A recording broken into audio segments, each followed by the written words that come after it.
Daniel Carter grabbed the microphone right out of the best man's hand. The entire reception hall went silent. 200 people stared. He didn't plan this. He hadn't even had that much to drink. But when the stranger in the gray suit pointed at Cecilia and laughed, "So which one's the wife, the pretty one in the wheelchair?" Something inside Daniel snapped like a wire pulled too tight for too long. He looked straight at Cecilia, and without blinking, without hesitating, he said into that microphone, "She is. She's my wife." The room erupted in laughter and applause. But Cecilia didn't laugh. And what she whispered to him hours later alone in the dark of his car changed everything. Drop a comment with the city you're watching from. I want to see how far this story travels. And if something in this hits close to home, hit that subscribe button. You won't want to miss what happens next. The wedding was at the Harrington Estate, 40 minutes outside of Columbus, and Daniel Carter had not wanted to come. He stood at the bar nursing a glass of club soda. He didn't drink at events where he had to drive watching strangers slow dance to a song he didn't recognize, and he reminded himself why he had said yes. Mike Bellamy, his college roommate, his oldest friend, had looked him dead in the eye 3 weeks ago over a plate of cold wings and said, "Daniel, if you don't come to my wedding, I will never forgive you. I mean that. I will die a little inside." So Daniel came. He brought Cecilia because Mike had invited her too. They both lived in the same building, they were both Mike's friends from the Neighborhood Block Association, and because somewhere in the last 2 years, Daniel and Cecilia had become the kind of people who just showed up to things together. Not as a couple, never labeled, just together the way two people become furniture in each other's lives, without either one signing a lease. Cecilia Hart sat beside him at their assigned table near the window, her black dress sharp and elegant, her hair pinned up in a way that made her look like she owned every room she entered, which in Daniel's experience she usually did. Her wheelchair was parked neatly at the edge of the table, and she had spent the last 20 minutes arguing cheerfully with the head of Mike's aunt's book club about whether Cormac McCarthy was a genius or simply a man who refused to use quotation marks. Daniel watched her from the corner of his eye. He did that sometimes when he thought she wasn't looking. He wasn't sure when it had started. The incident happened around 9 o'clock, just after the toasts. A man named Gerald Daniel would later learn he was the bride's second cousin visiting from Phoenix, had too much champagne and too much confidence, and he had wandered over to their table with the wide smile of a man who thought himself charming. "Beautiful event, isn't it?" Gerald said, settling his weight on the back of an empty chair. He looked at Daniel, then at Cecilia, then back at Daniel with the particular expression of a man doing arithmetic. "You two together." "We're neighbors," Cecilia said pleasantly in the tone she used when she was being polite, but was already 3 steps ahead of whoever she was talking to. Gerald nodded slowly. "Neighbors." He chuckled the way men chuckle when they think they've spotted something obvious. He pointed at Cecilia with his champagne flute and lowered his voice conspiratorial, like he was letting Daniel in on a joke. "She your date, or just your helper?" The word landed like a brick dropped on a glass floor. Daniel heard it. Cecilia heard it. The woman from the book club heard it and went very still. Cecilia's expression didn't change, not on the surface. But Daniel had spent 2 years learning to read her face the way sailors learn to read water.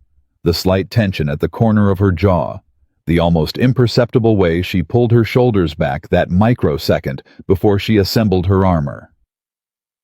He had seen that look before. Every time someone talked around her instead of to her. Every time someone assumed the wheelchair was the most important thing in the room. Gerald was still chuckling softly, proud of his own wit. And that was when Daniel reached over, picked up the microphone sitting on the edge of the DJ table. 2 feet away, the DJ had stepped off for a break and spoke into it with the easy confidence of a man who had made a decision a half second before he understood what the decision was. "She's my wife." His voice came out clear and warm over the speakers. A few heads turned. Someone at the next table raised a glass. Gerald blinked suddenly, uncertain, his smile recalibrating. "Oh, I didn't realize. I apologize. It's fine," Daniel said. He set the microphone back down. He picked up his club soda. "Enjoy the wedding, Gerald." Gerald muttered something and drifted away. The table went back to normal. The book club woman resumed her argument about Cormac McCarthy. Someone brought out a second round of appetizers. The DJ came back and queued up another song. And Daniel looked at Cecilia. She was looking at him. Not with gratitude, not with embarrassment. With something he couldn't name, something careful and unguarded, at the same time something that lasted only a second before she turned it into a small, composed smile. "Nice save," she said quietly. "Somebody had to do something," he said. "I had it handled." "I know you did." "Then why?" "Because," he said, and then he didn't finish the sentence. Because he didn't quite have an answer that made sense. And Cecilia looked at him for a moment longer than was comfortable before she turned back to the party. The subject was dropped. The evening moved on. Daniel told himself the moment meant nothing. He was still telling himself that at 11:15, when they pulled out of the parking lot in his Jeep Columbus Skyline, distant and glittering, the radio low and unobtrusive. Emma was with her grandmother for the weekend. Daniel's mother had taken her Friday afternoon, so the drive home was quiet in the way it only was when he didn't have a 7-year-old asking questions about every passing billboard. Cecilia had her head turned slightly toward the window. They didn't talk for the first 10 minutes. Daniel was good at silence. He had spent 3 years being good at silence after his divorce, learning to treat quiet as something neutral rather than something that needed filling. Rachel had always said he was too much in his own head. Rachel had said a lot of things. He shifted lanes. The freeway stretched ahead. "She's my wife. She's my..." He didn't know why he'd said it like that. He could have said friend. He could have said neighbor. He could have said the smartest person at this table, which means you should be more careful with your words, Gerald. But he hadn't. He had said wife. And it had come out easily, naturally, like a word that had been sitting quietly in his mouth waiting for the right moment. He pressed that thought down. He was good at pressing things down. The radio played something acoustic and forgettable. And then from the passenger seat, so quiet, he almost didn't hear it. "I wish you meant that." Daniel's hands tightened on the steering wheel. He kept his eyes on the road. He wasn't sure for one suspended terrible second if he had actually heard it, or if it was something his own mind had manufactured from the silence and the dark, and 2 glasses of club soda, and too many months of noticing her face when he thought she wasn't looking. He turned his head. Cecilia was still facing the window. But her hands were folded in her lap, perfectly still, and her profile in the dim light of the passing street lamps was controlled, composed, except that she had bitten her lower lip in the half-second.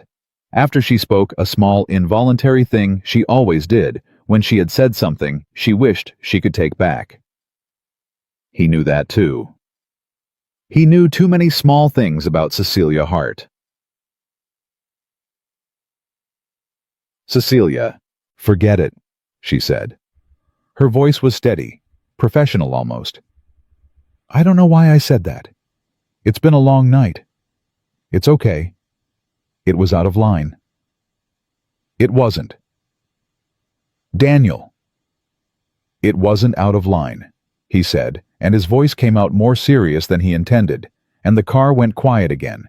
And this time the silence was not neutral at all. It was the kind of silence that has weight, that sits between two people and refuses to pretend it isn't there. They drove the last 15 minutes home without speaking. When he pulled into the parking garage beneath their building and cut the engine, neither of them moved immediately. The concrete walls hummed with the echo of the ventilation system. The overhead lights were that flat, unflattering yellow that made everything look slightly too real. "Thank you for coming with me," Daniel said finally. "I wouldn't have missed it," Cecilia said. She got her chair from the back seat. She was fast at it, practiced, and she had told him once firmly and politely, that she did not want his help with this, unless she asked for it. So he sat and waited, looking forward. And then she was at his window, eye level with him, where he sat, and she knocked twice lightly on the glass. He rolled it down.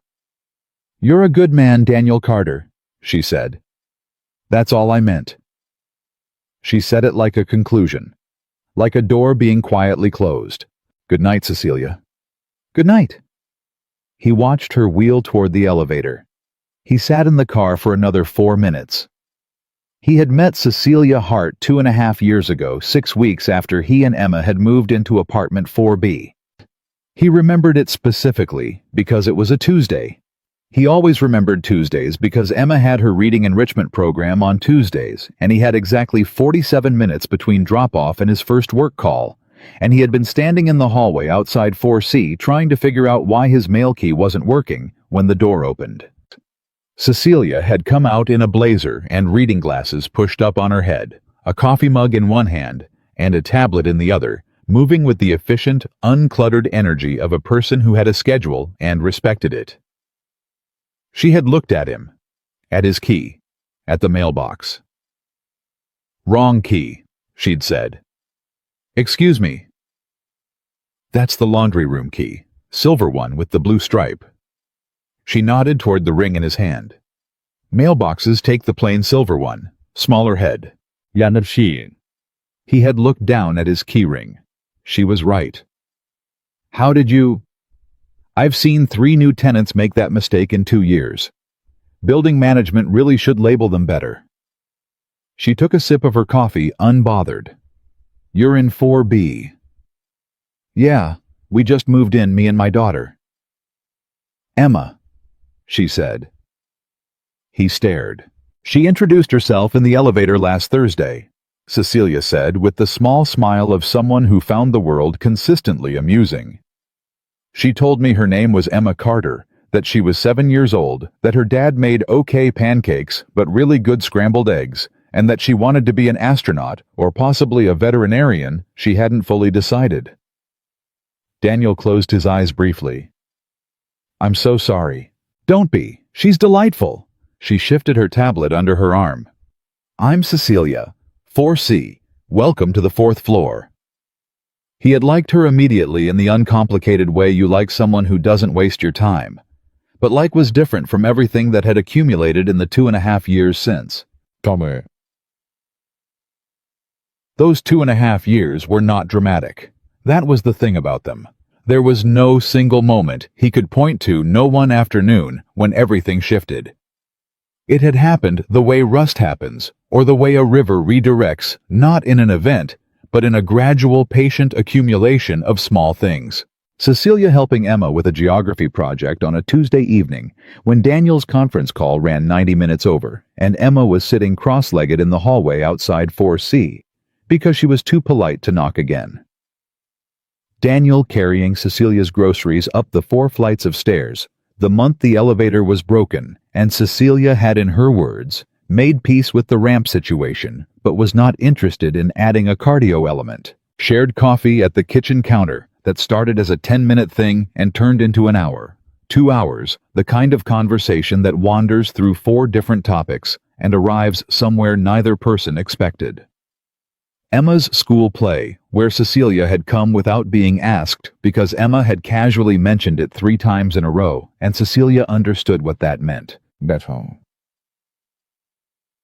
The Sunday afternoon when Daniel had a panic attack in the parking lot of the grocery store, the first one he'd had in 2 years, ambushed by a song on the radio that Rachel used to love, and he'd ended up sitting on the curb with his back against the front tire, and Cecilia had pulled up alongside him 15 minutes later because she'd been to the pharmacy next door, and she hadn't asked what was wrong or told him to breathe or offered solutions.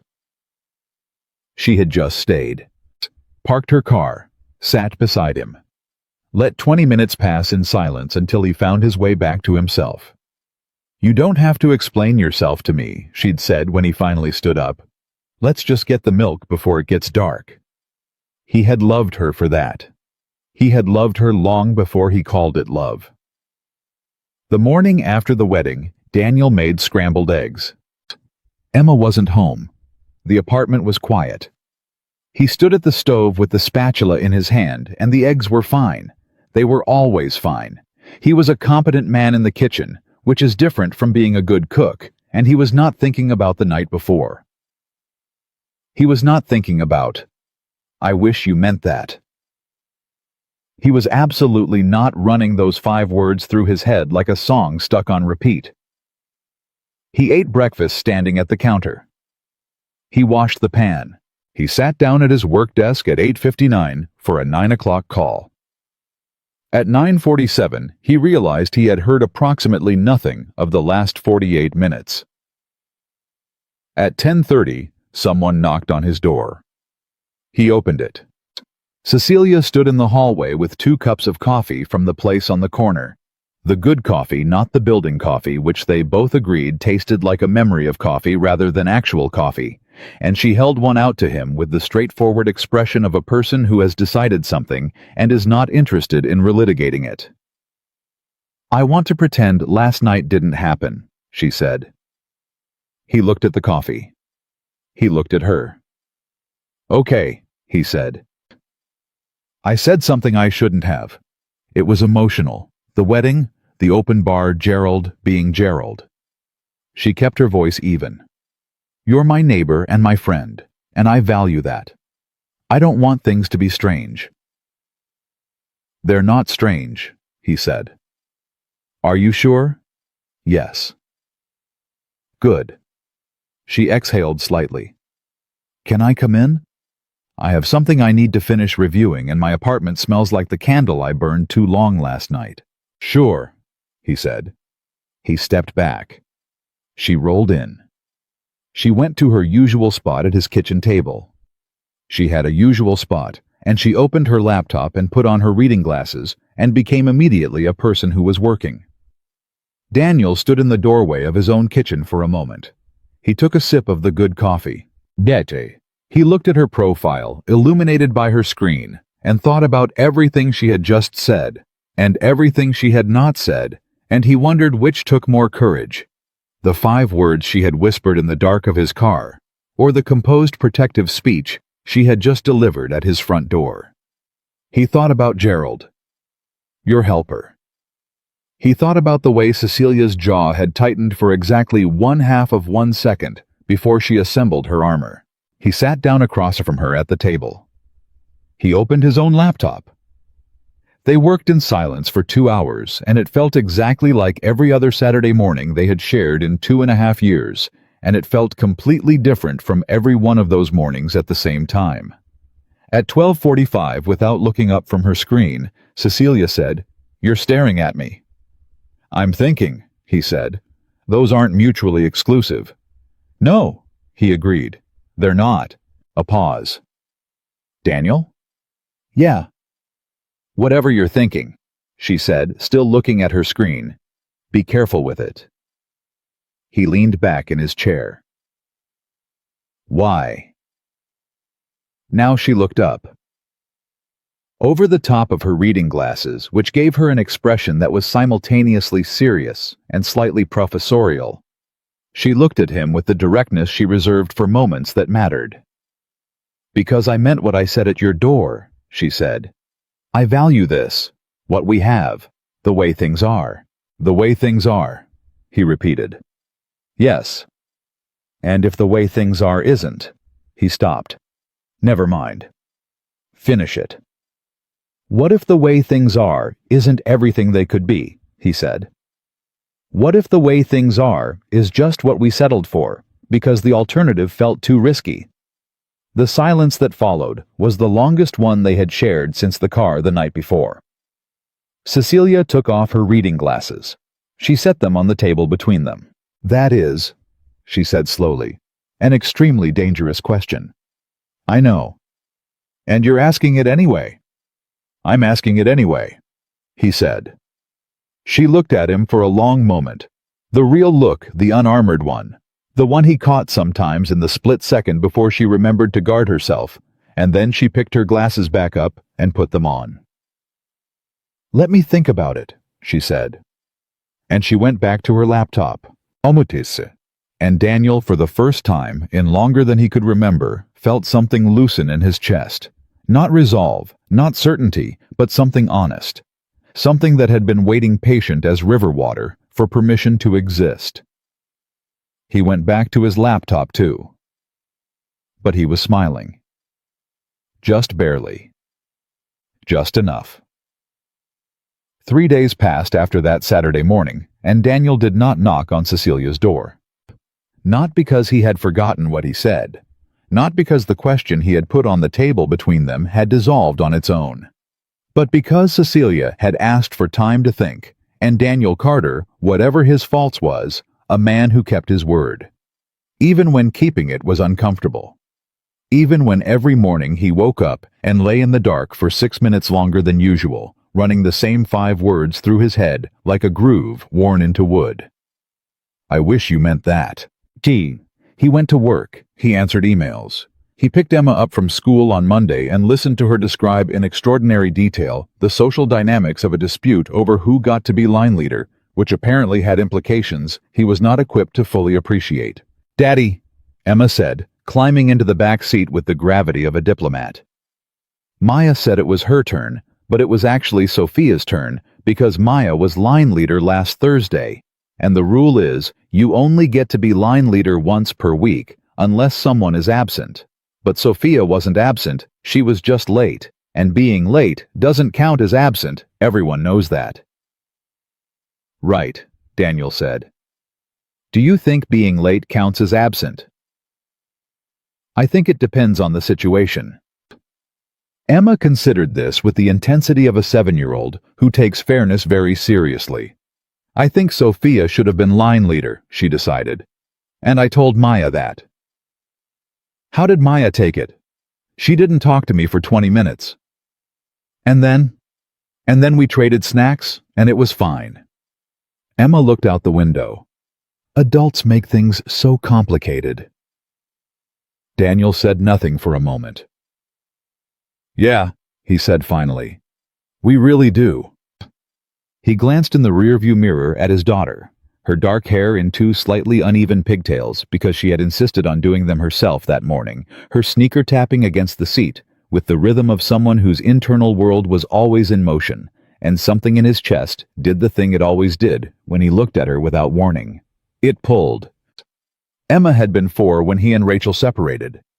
She didn't remember the version of the household that had 2 parents in it, or if she did, the memory was soft and indistinct the way early childhood memories always are, impressions of sound and warmth rather than clear pictures. What she knew was what she had. Her dad, their apartment, their routines. And somewhere in the last 2.5 years, she had quietly added Cecilia to that list without asking anyone's permission. Children were like that. They made their decisions without the interference of pride or caution. They just loved what they loved. Daniel drove home and made dinner and helped Emma with her reading homework and thought about Cecilia the entire time with the low-grade constancy of a background process he couldn't shut down.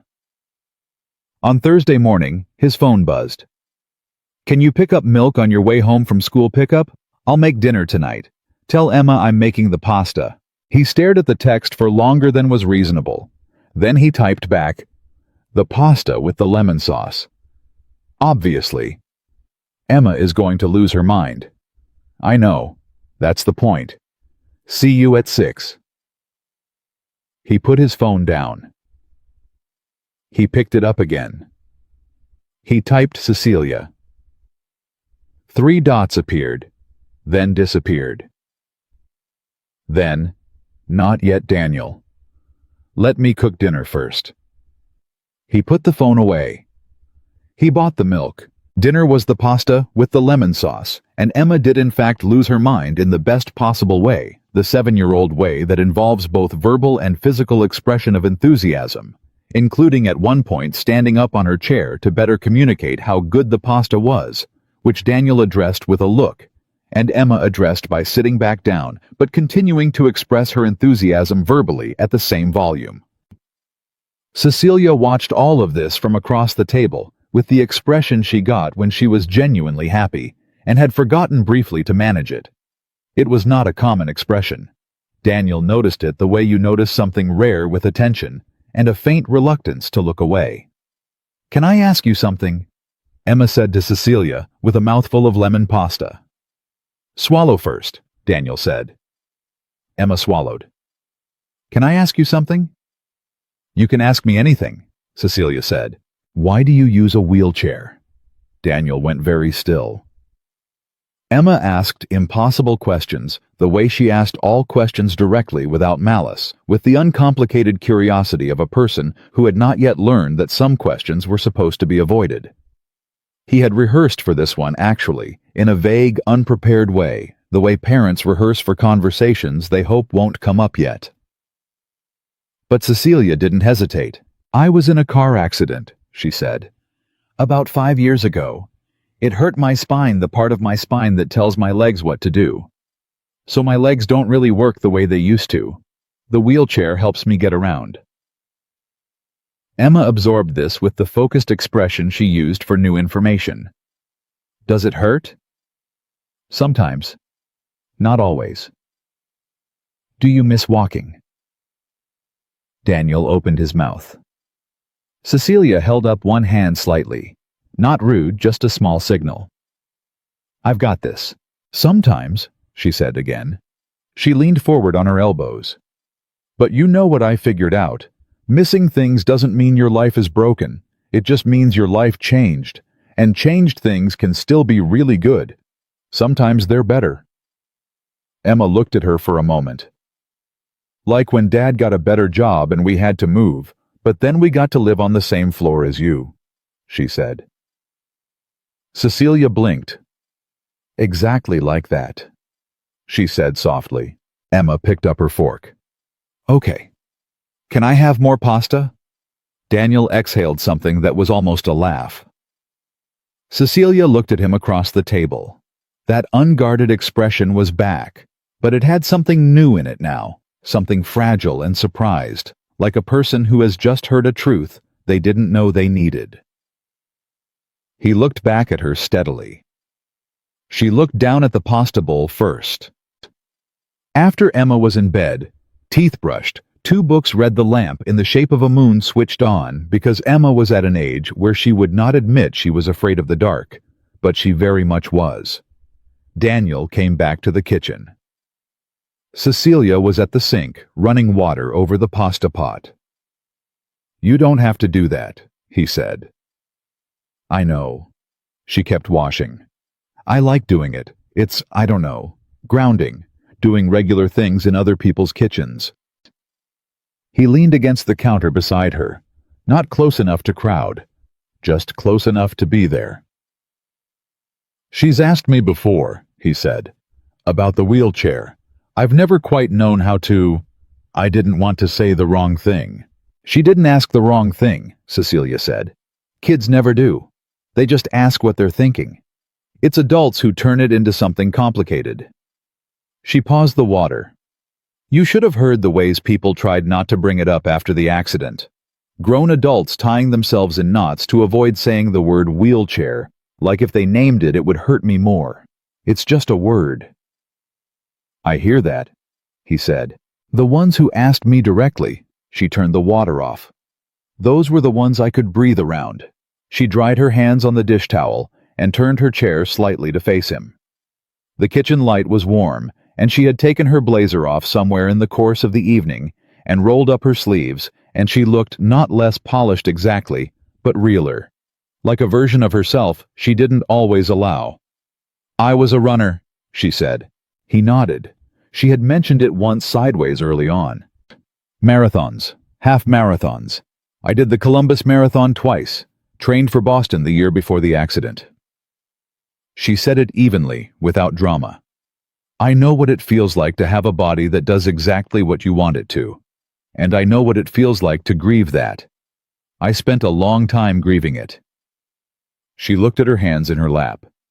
"People kept telling me I was so brave, so inspiring, and I wanted to scream at them, because that's not what it felt like from the inside.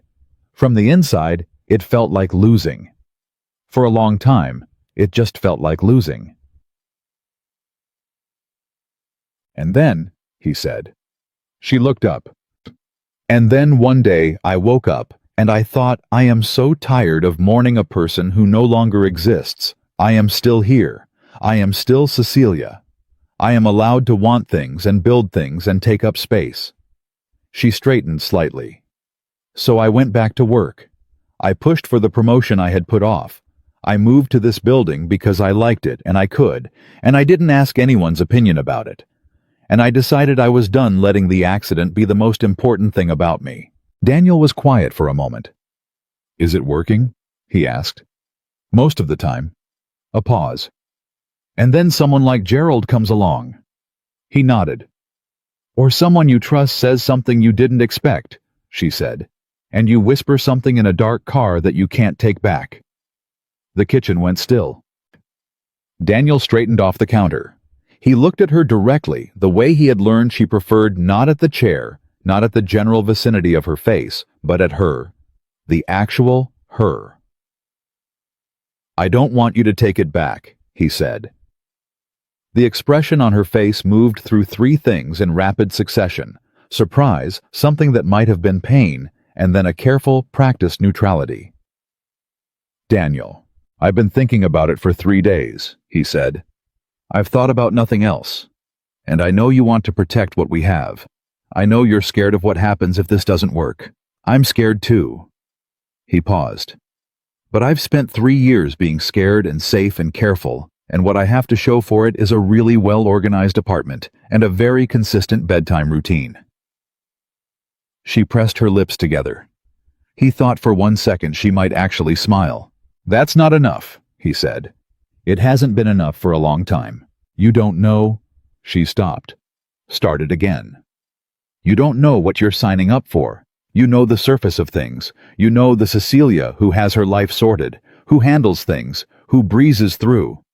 Her voice was level, but something underneath it was not. You don't know what it's like when I have a bad pain day, and I can't get out of bed, and I am not graceful about it. You don't know what it's like when I'm in a building that doesn't have a ramp, and I have to figure it out in front of other people. You don't know. Tell me, he said. She went quiet. Not as a test, he said. Not to warn me off. Just tell me. I'm not going anywhere. I have nowhere to be. The silence stretched between them. And then Cecilia Hart, who had spent 5 years never letting anyone close enough to see the seams, took a breath and started talking. She talked for a long time. Meh. She told him about the first 6 months after the accident in the rehabilitation center, learning to navigate a body that had rewritten its own rules. She told him about the day her ex-boyfriend, the man she had been with for 2 years, the man who had visited every day for the first 3 weeks, and then with less frequency, and then not at all, had shown up one afternoon and sat across from her and said with genuine sadness in his voice, I just don't think I can do this, Cece. I'm sorry. I thought I could, but I can't. She told him about what that had done to her. Not just the leaving, the way he said it, the sorrow in his face, the implication that being with her was a burden noble people tried to carry but couldn't be expected to manage indefinitely. She told him about the way certain people at her company, people she had considered colleagues, maybe even friends, had started treating her differently. Slower, more careful, slightly louder, as if the wheelchair had also affected her hearing. The meetings she had not been included in because the room was not accessible and no one had thought to say so in advance. She told him about learning to anticipate all of it, learning to scout locations before she arrived, learning to map exits, learning to have her armor on before she needed it so that she was never caught off guard, never embarrassed, never the object of that particular species of pity that lived in the eyes of people who thought they were being kind. She told him about the loneliness, not the surface loneliness of being alone on a Friday evening, the deeper kind, the kind that comes from being surrounded by people who see the chair before they see you, the kind that comes from performing competence and independence so effectively that no one thinks to ask how you really are. Daniel sat across from her at the kitchen table and listened. He did not offer solutions. He did not reframe anything as positive. He did not tell her she was brave or inspiring or stronger than she realized. He just listened. And somewhere in the middle of it, without planning to Cecilia, started crying. Not dramatically. Not the way people cry in movies with music under it and a close-up on the tears. Just the quiet, caught-off-guard kind of crying that happens when you have been holding something tight for a very long time, and someone says, "I'm not going anywhere," and your body believes them before your mind decides to. She stopped talking abruptly. She put the back of her hand to her mouth. "God," she said. "I'm sorry. I don't—" "Don't apologize," he said. "I'm not a crier. I know. I hate this. I know that too." She took a breath, then another. She looked at the ceiling for a moment in the universal human attempt to reverse the physics of tears. When she looked back down, she looked directly at him, and her eyes were wet, and her chin was steady, and she looked more herself in that moment than she ever had in 2.5 years. "Why are you doing this?" she asked. "Honestly." "Because you did the same thing for me," he said. "In a parking lot 16 months ago, you stayed." She blinked. He could see her remembering it. "I thought you'd forgotten about that," she said. "I remember everything about you," he said. "I've been trying not to for a long time." The kitchen was very quiet. Emma made a small sound in her sleep down the hall, the unconscious sound of a child deep in a dream, and both of them turned toward it reflexively, the instant shared instinct of two people listening for a child they both cared about. Then they turned back to each other. And in Cecilia's eyes, something shifted. Something that had been guarded and strategic and carefully managed for 5 years, moved just slightly like a lock that has been turned but not yet opened. "This terrifies me," she said. "Me too," he said. "I don't want to need someone and then lose them." "I don't want to spend the rest of my life being safe," he said, "and then realize I spent it alone." A long pause. Then Cecilia said quietly, "I'm not easy to be with, on the hard days." "Neither am I," he said. "On the hard days I make terrible scrambled eggs and I sit in parking lots." She looked at him for a moment, and then for the first time since the wedding, she laughed. A real one, the kind that surprised her. He felt it in his chest like the first warm day after a long winter. "Okay," she said. She was still half laughing, half not. "Okay." "Okay what?" he said. She shook her head slowly, and the look on her face was something he had never seen from her before, not managed, not armored, not performing anything. Just Cecilia open and a little terrified, and somehow underneath all of it, relieved. "Just okay," she said. "We can stop pretending the way things are is everything they could be." He nodded once. "That's all I'm asking," he said. She looked at him steadily. "Don't make me regret this, Carter." "I won't," he said. And he meant it the way he had meant "she's my wife," not as a joke, not as a performance, not as the word you reach for when a better one isn't available. He meant it the way you mean the things that matter. The next 4 weeks were not a movie. They did not immediately fall into something easy and uncomplicated. Cecilia was not suddenly open and unguarded. Daniel did not stop second-guessing himself in the dark at 2 in the morning. There were dinners, and there were also evenings where Cecilia canceled without full explanation, and Daniel sat with the uncertainty and did not push because he had promised himself he would not be another person who made her feel like a burden. There was a Wednesday 3 weeks in when he picked Emma up from school, and Emma said in the car with the matter-of-fact authority of a child who considers herself very well informed about the situation, "Are you and Cecilia going to get married?" Daniel nearly missed the exit. "Where did that come from?" "Sophia's mom said she could tell you liked Cecilia," Emma said. "And I said I knew because of the way you look at her when she's not looking. And Sophia's mom said that's usually what it means." "You discussed this with Sophia's mom." "We discussed a lot of things," Emma said seriously. "She's very smart." "Emma, I think you should," Emma said. "Just so you know. I think you should. And also I think we should get a dog. And those two things are not related, but I wanted to say them both." Daniel gripped the steering wheel. "Let's table the dog," he said. "But not the Cecilia part." He was quiet for a moment. "Not the Cecilia part," he agreed.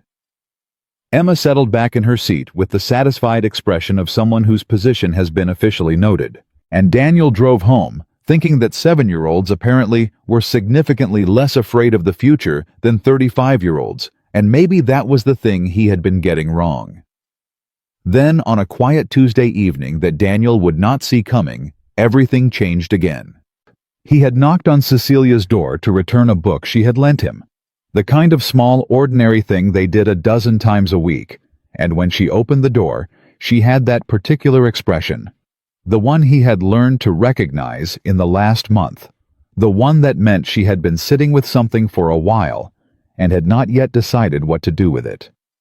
"Come in," she said. He came in.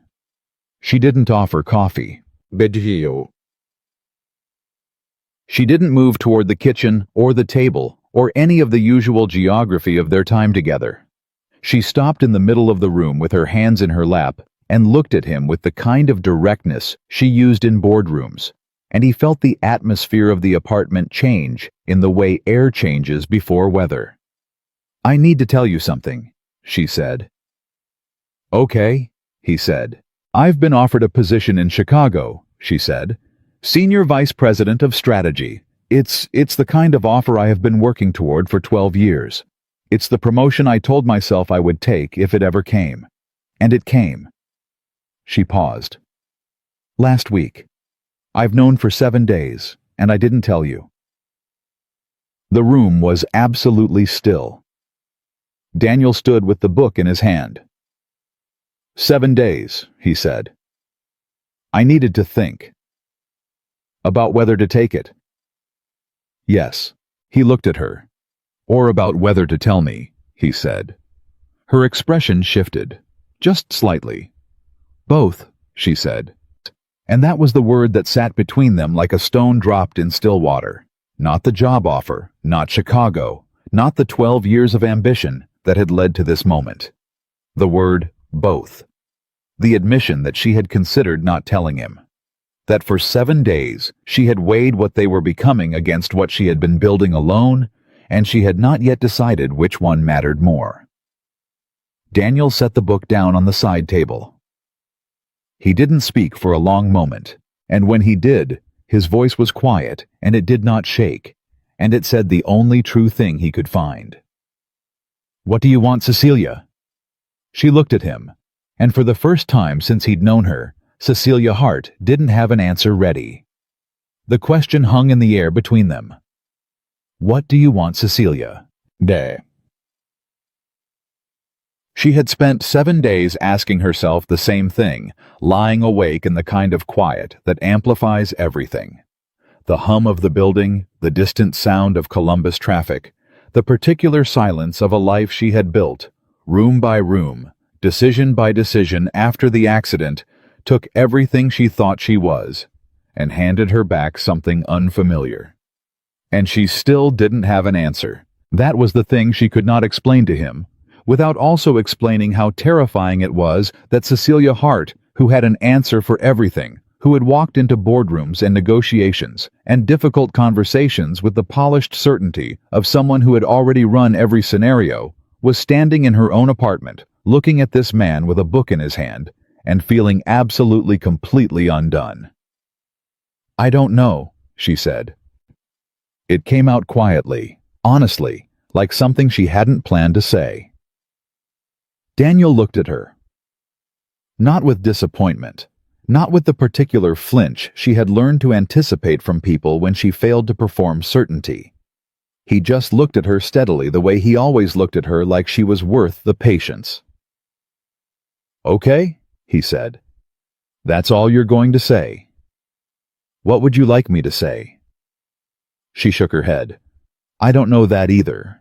He moved then, not toward her, just to the side to the chair at her kitchen table, where he sat down with the easy, unhurried movement of a man who had decided he was staying. He rested his forearms on the table. He looked at her. "Tell me about the job," he said. She blinked. "What? The offer?" Tell me about it. What is it exactly? She hesitated for just a moment, and then she did. She told him about the Chicago position, the way she would have told someone who had no stake in the answer. The scope of the role, the division she would be leading, the budget authority, the strategic direction.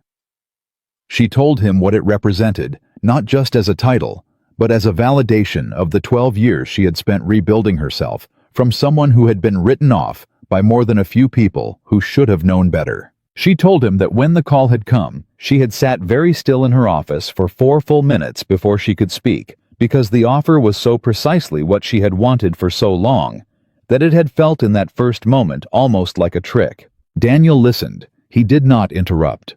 When she finished, he was quiet for a moment. Then he said, "That's extraordinary, Cecilia." "Don't do that," she said sharply. "Do what?" "Be supportive about it. I don't need you to be supportive about it right now. I need you to—" She stopped. Her jaw tightened. "I need you to have an opinion. A real one, not the generous one." He held her gaze. "My real opinion," he said slowly, "is that you deserve that job, that you've earned it, and that the idea of you being in Chicago—" He paused. "Is something I don't want to think about." The honesty of it hit her harder than she expected. She hadn't wanted him to be gracious. She had wanted him to be real. And he was, and it was worse because it made the whole thing more real too. "The deadline is 3 weeks," she said. "I know." "Daniel, I'm not going to tell you not to take it," he said. "I need you to understand that. That is not something I'm willing to do. It's your life and your career, and I don't have the right—" "What if I want you to?" she said. The words came out before she decided to say them. He looked at her. "What if I want someone to tell me not to go?" she said. Her voice lower now, tight with something she didn't entirely have control over. "What if I've been sitting here for 7 days trying to find a reason that doesn't feel like giving something up, and I can't find one, and I am so tired of making every decision alone?" She stopped herself. The room was very quiet. Daniel stood up from the chair.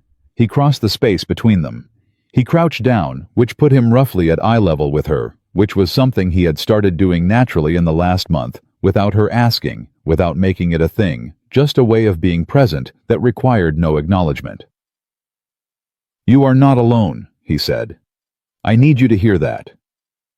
"I hear you." "Do you believe it?" A long pause. "I'm working on it," she said. He nodded. He stood back up. 3 weeks, he said. "Let's not solve this tonight."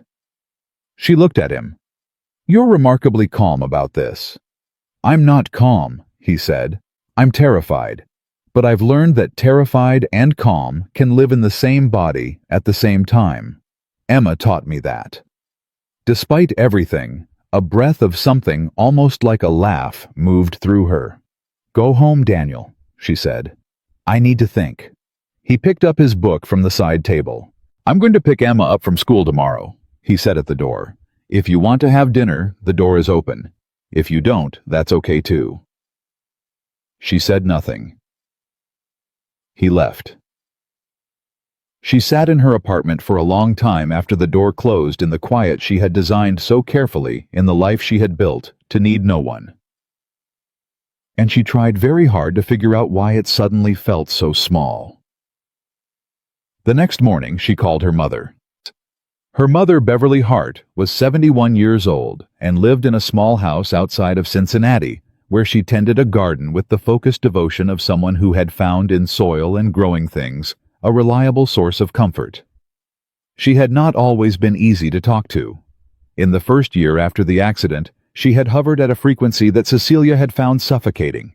The daily calls, the suggestions that Cecilia move back home, the particular quality of maternal worry that made you feel less like a person and more like a problem requiring management. They had fought about it.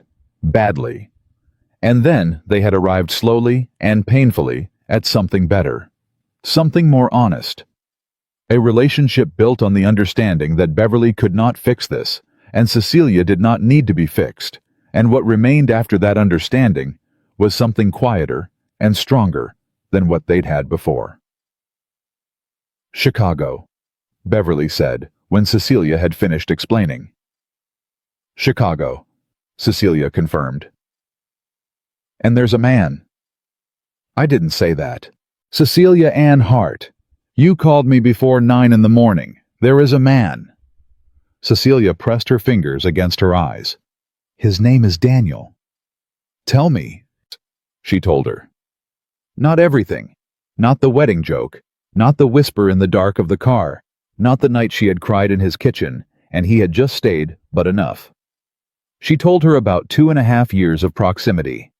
About the way he listened. About Emma, who had decided without any adult input that Cecilia belonged in their orbit and had constructed the architecture of that belonging, one shared meal and one homework session and one school play at a time. Beverly was quiet for a moment after she finished. Does he know how you feel? She asked. We've had... Cecilia chose her words. We've had some honesty.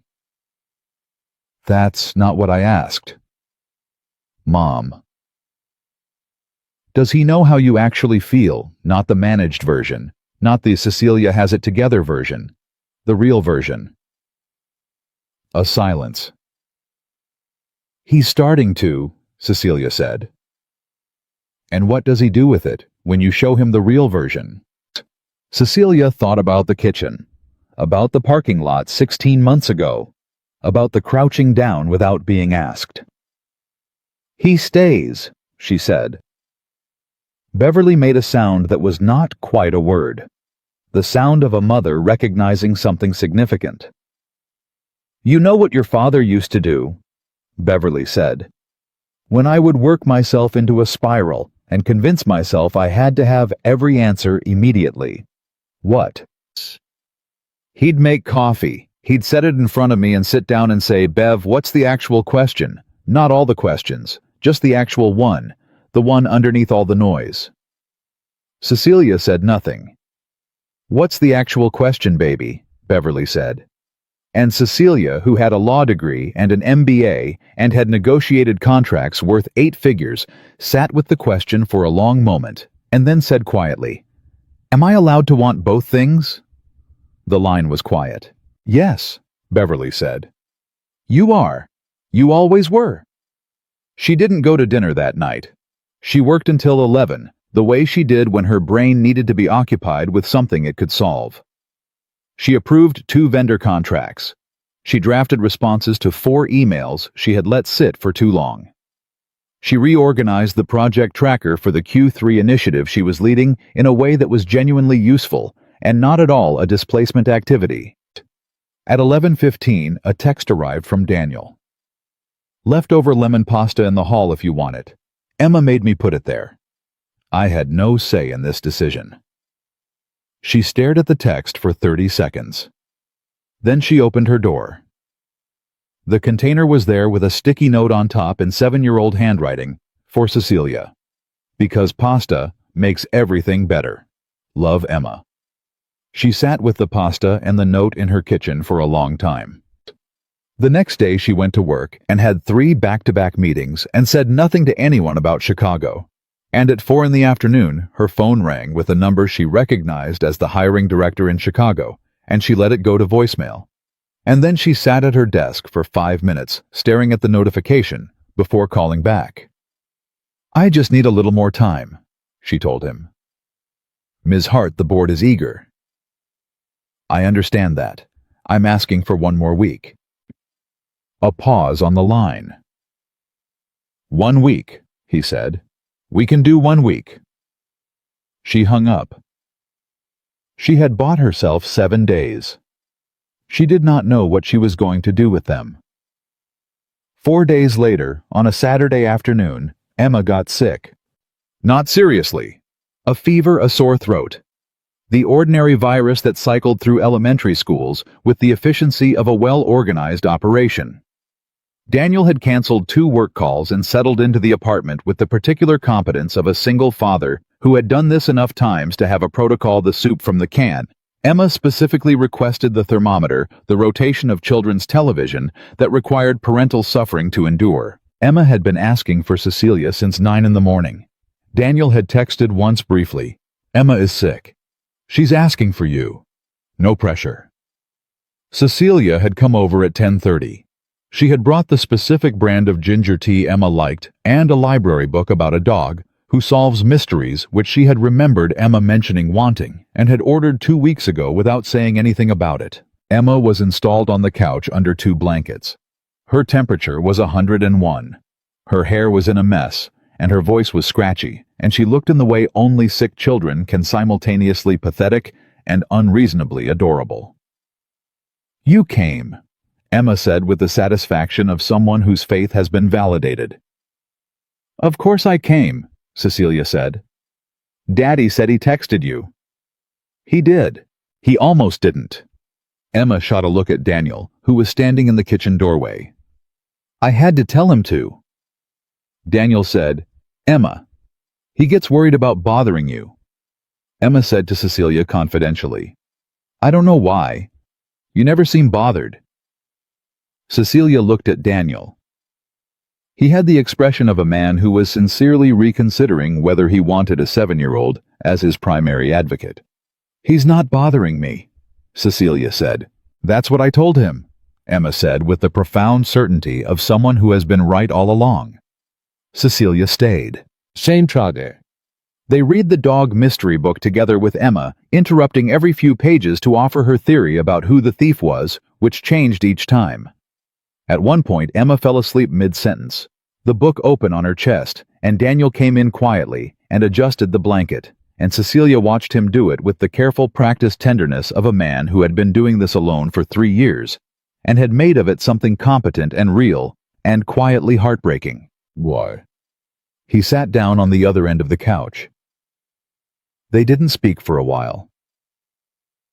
She's going to be fine, he said softly. I know. A pause. You're good at this. He glanced at her. At what? All of it.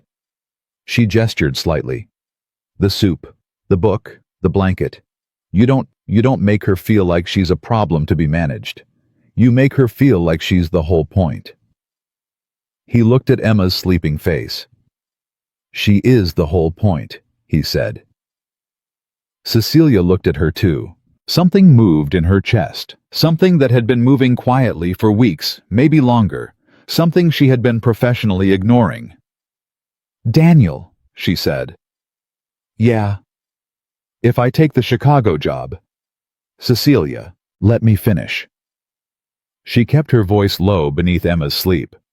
If I take it, I'm not choosing it over you. I need you to understand that. It wouldn't be about you not being enough. It would be about me not trusting myself to... She paused. I've built everything I have by not depending on anyone, and that worked. It kept me safe. And I'm sitting here watching you put a blanket on your daughter, and I am so... Her voice caught slightly. She steadied it. I am so scared of needing this. He turned to look at her fully. Why? He said. Because the last time I needed someone he left, she said. And I had to rebuild everything. And I did it. But Daniel, I can't... She pressed her mouth closed for a moment. I don't know if I can do that again. He looked at her for a long time. When he spoke, his voice was quiet and absolutely certain. I'm not him, he said. I know that. Do you... She opened her mouth, closed it. I know it here, she said, and touched her temple lightly. I'm still working on here. She moved her hand to her chest. He nodded. He didn't argue with it. He didn't try to logic her out of it, or reassure her with statistics or promises that couldn't be verified. He just nodded the way he always did, when she told him a true thing, with the acknowledgement of someone who understood that some distances can't be rushed. Emma stirred on the couch, not waking, just shifting. She reached out in her sleep blindly, and her small hand found Cecilia's arm and curled around it. Neither of them moved. The apartment was perfectly still. And Daniel watched Cecilia watch Emma, and he saw something happen in her face that he had never seen before. Not the polished professional, not the armored survivor, not the woman who had learned to get through anything alone. He saw someone who wanted to stay, who was terrified of wanting it, who was sitting in the middle of a life she hadn't planned, and finding against every defense she had built that it felt more like home than anything she had made on her own. He didn't say anything. He didn't have to. That evening, after Emma's fever broke, and she had eaten half a bowl of soup and delivered a detailed critique of the Dog Mystery Book's 3rd chapter before falling back asleep in her bed, Daniel and Cecilia sat at the kitchen table with coffee. The deadline was 4 days away. Neither of them named it. "My ex," Daniel started and then stopped. Cecilia looked at him. He almost never talked about Rachel. Not because it was a wound still open exactly, but because he had always treated the divorce like a room he'd already cleaned out, no need to go back in. But she had told him things, real things. And something in the debt of honesty required more than he'd been giving. "Rachel left because I wasn't present," he said. "Not physically. I was there every day. But emotionally, I was somewhere behind glass, watching my own life instead of living it. She told me that at the end, and I thought she was wrong, and then I spent 2 years slowly figuring out she was right." He turned the coffee cup in his hands. "I built all these routines after she left, structure, schedules, systems. And I told myself it was for Emma, and it was partly, but mostly, it was because if I kept everything controlled enough, nothing could catch me off guard. Nothing could hurt me because I would already be prepared for it." Cecilia said nothing. "I'm not prepared for you," he said. "I want you to know that. You caught me completely off guard. And I am—" He stopped. When he started again, his voice had something in it she had not heard from him before. Not quite vulnerability. More like the thing on the far side of vulnerability, when a person has gone through it and come out still standing. "I am not interested in being behind glass anymore, not with you." Cecilia set her coffee cup down. She looked at him with the look he had only started seeing in the last month, the real one, the unmanaged one. 4 days, she said. "I know. I haven't decided. I know that too." She leaned forward slightly. "Ask me something real." He blinked. "What?" "You asked me in the car what I wanted. Ask me something real, something you actually want to know." He looked at her for a moment. "Then, do you want to leave? Not do you want the job, not what does Chicago mean for your career. Do you want to leave?" She held his gaze. And the answer that moved through her was not the one she had been preparing for 7 days. It was not the strategic answer, or the ambitious answer, or the answer that protected her from needing anyone. It was smaller and truer and more frightening than any of them. "No," she said. "I don't want to leave." The words settled between them. Daniel nodded once. And then he said the thing he had been forming for days, the thing that had been building from the parking lot and the wedding and the kitchen and the sticky note in Emma's handwriting and all the space in between. "Then let's figure out how you don't have to." She looked at him. "It's not that simple," she said. "I didn't say it was simple," he said. "I said let's figure it out, together. That's different from simple." She was quiet for a long moment. "I need you to understand something," she said. If I turn this down, it has to be my decision. Not something I did because someone asked me to. Not something I'll resent in 5 years."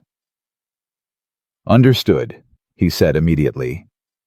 "And if I find a way to make Chicago work remotely, or find something equivalent here, I need you to be in that with me.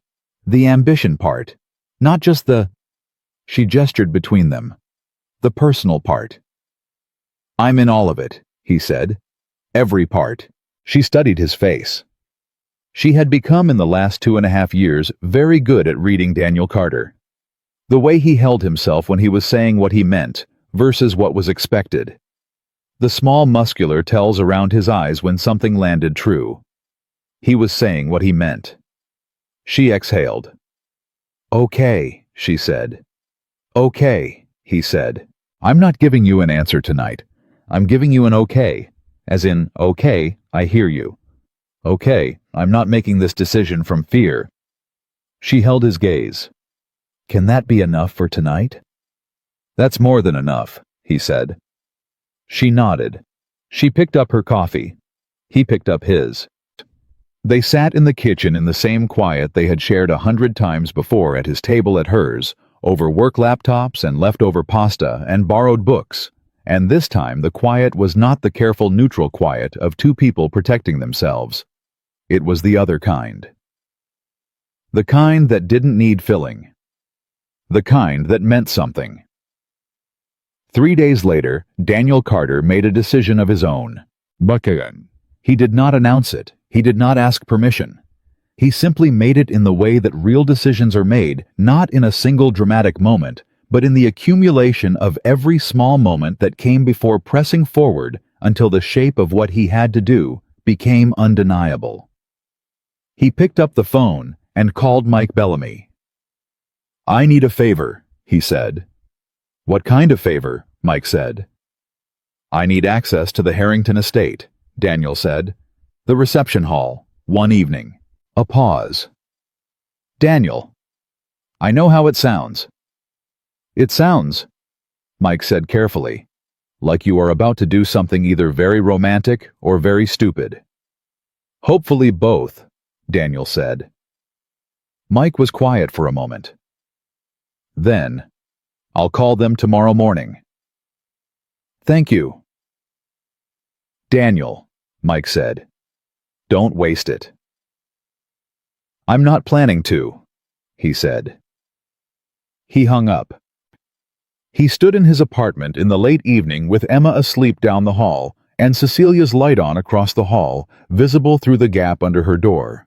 And he felt something settle in him. Not certainty. He had stopped trusting certainty a long time ago. Something better. Something that didn't need certainty to move forward. He thought about Rachel telling him he was behind glass. He thought about 3 years of controlled routines. Charles. He thought about a dark car on a freeway, 5 quiet words, and a woman who had been brave enough to say the true thing, even knowing he might not understand what to do with it. He understood now. He had understood for a while. He just hadn't been ready. He was ready now. Tomorrow had 1 day on the clock. And Daniel Carter was done hiding behind the safe version of himself. The deadline morning arrived the way hard mornings always do not. With drama, not with warning, just with an alarm and gray light, and the ordinary machinery of a day that happened to contain something enormous. Cecilia was awake before 6. She had not slept well, not badly either, not the tossing, catastrophizing kind of sleeplessness, but the alert, too quiet kind, where the mind runs clean and fast and refuses to slow down enough for unconsciousness to take hold. She had lain in the dark and thought about Chicago. She had thought about the offer letter sitting in her email unopened for the 3rd day in a row because she had read it twice already, and reading it a 3rd time would not change what it said. She had thought about Daniel. She had thought about Emma's handwriting on a sticky note. She had thought about her mother's voice. You are allowed to want both things. Again at 5:58, she got up. She made coffee. She sat at her kitchen table in the early quiet, and she thought about the version of herself that had moved into apartment 4C 2 years before Daniel and Emma arrived.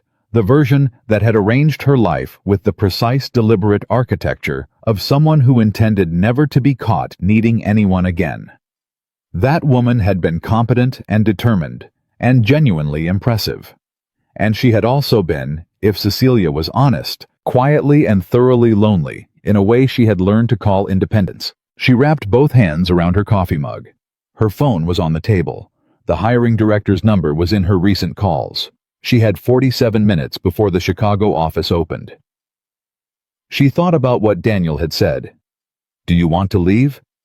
And the answer that had come up from somewhere below strategy and ambition and 5 years of survival. No. She picked up her phone. She put it back down. She picked it up again.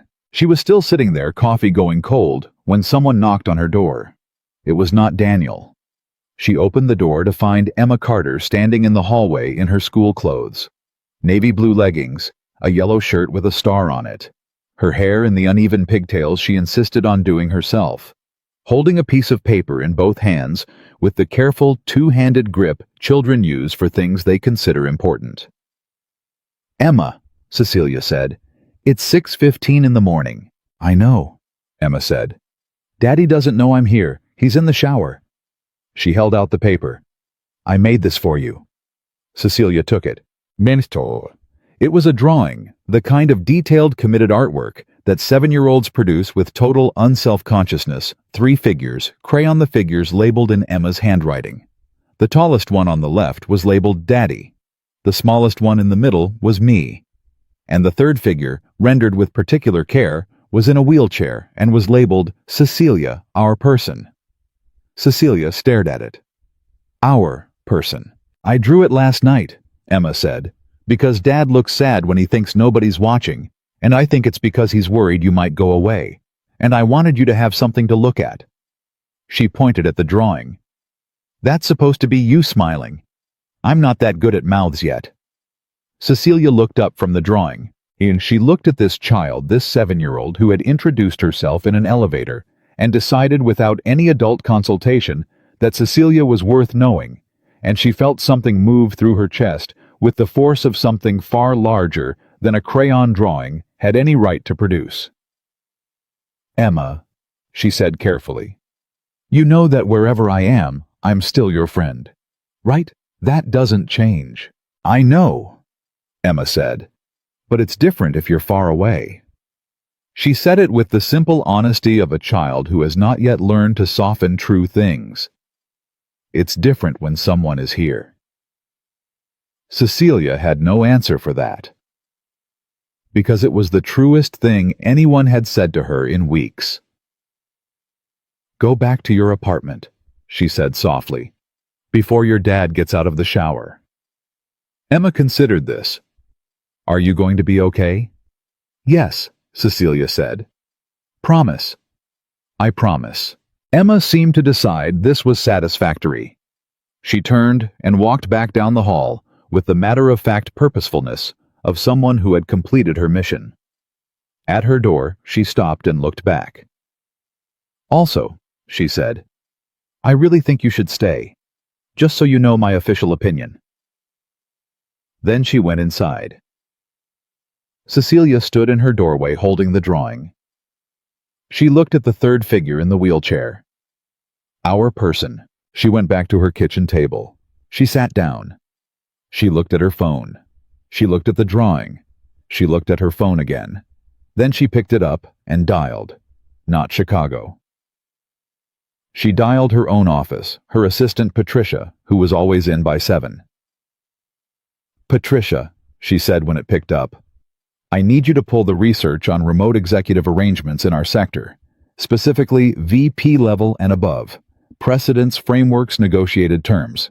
Everything we have." A pause. "For when?" "For this morning," Cecilia said. "I have a call at 9. She hung up. She looked at the drawing one more time. Then she opened her laptop and started working. Daniel knocked on her door at 7:45. He was dressed. He had clearly been up for a while. He had that particular expression he wore when he was holding something carefully, not tense exactly, but deliberate, like a man carrying something fragile across a room. "I wasn't going to come," he said. "I told myself I would let you have the morning." "But," she said, "but I need to show you something." He looked at her. "Will you come with me?" She looked at him for a moment. "Emma has school," she said. "Mom's here. She came last night. She's with Emma." He paused. "I planned this yesterday. I wanted to tell you then, but I didn't want to." He stopped. "Just come with me. Please." She studied his face, the careful expression, the something fragile in transit look. "Let me get my jacket," she said. He drove. She didn't ask where they were going for the first 10 minutes, and he didn't say. And the familiar quality of their silences held that particular texture that was theirs, the kind that didn't demand to be filled.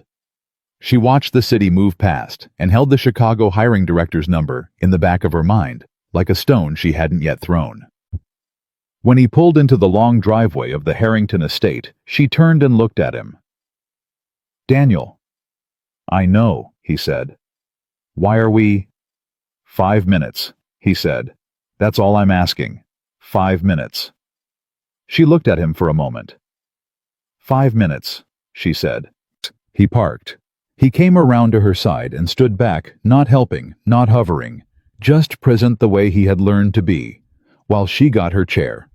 And then they went in together through the entrance that Mike had arranged to be opened through the corridor into the reception hall, where 6 weeks ago 200 people had danced to a song neither of them could name, while a stranger said something careless, and Daniel Carter had picked up a microphone. The hall was empty now. The chairs and tables were stacked. The lights were lower than they had been for the reception, and the room had the particular quality of a space between events held breath potential. Cecilia stopped. She looked at the room. She thought about that night the champagne Gerald the split second before she had assembled her armor. The microphone in Daniel's hand, the ease and certainty in his voice. "She's my wife." She thought about the drive home, the dark, the freeway, the things she had said without planning to. Daniel stood beside her. "This is where it started," he said quietly. "I know where we are, Daniel. I know you do." He turned to face her fully. He put his hands in his jacket pockets, which was something he did when he was trying to be calm about something that was not calm. "I wanted to bring you back here because I've been thinking about something since that night, and I need to say it out loud. In the right place." She looked at him. "You said 5 words in the car that night," he said. "And I spent 6 weeks pretending I didn't know what to do with them. And I spent 2.5 years before that pretending I didn't know what I felt." He paused. "I'm done pretending." The room was very still. "Cecilia," he said, "I know about the job. I know what it means. I know what you've built, and I know what that offer represents, and I would never not for 1 second ask you to be smaller than you are. I'm not here to talk you out of Chicago." He paused. "I'm here to tell you that whatever you decide, you should know what you're deciding it with full information." "Full information," she repeated. "Yeah." He took his hands out of his pockets. He looked at her the way he had looked at her since the beginning, directly, without apology, without the sideways glance toward the chair. "I love you. I've loved you for longer than I let myself know it. And I'm not saying that to complicate your decision. I'm saying it because you deserve to know it before you make one." The hall was silent. Cecilia looked at him. Her chest was doing something complicated.